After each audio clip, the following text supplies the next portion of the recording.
Nah, pertama pas Bapak harus menggunakan ada proses bisnis, langsung dibayar transaksi jual beli kayak Pak kalau katakan ini bukan transaksi jual beli gitu.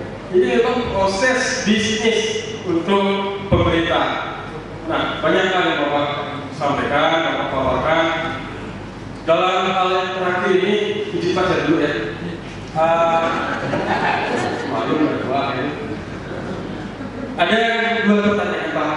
Yang pertama itu melihat demikian rinci dari kebijakan tersebut, kebijakan yang diambil Pak RT yang mungkin Pak ya tentang proses bisnis ini, apa manfaat konkret kebijakan peta proses bisnis ini bagi kami Pak, kabupaten kota di Indonesia dan bagi masyarakat Indonesia-nya? Itu yang pertama. Terus yang kedua, flowchart-nya itu banyak Pak. Tadi banyak flowchart ya.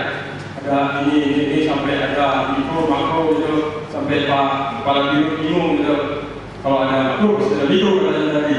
Nah, flowchart bagan alur ini dari kebijakan yang tadi ini kok mirip dengan bagan alur SOP Pak? SOP yang biasa itu, walaupun tadi ada SOP teknis gitu ya. Terus apa kira-kira perbedaan pemahaman SOP makro dan SOP administrasi pemerintahan? Mohon Bapak, ini cuma dua Pak. Mungkin nanti kita lagi. Terima kasih.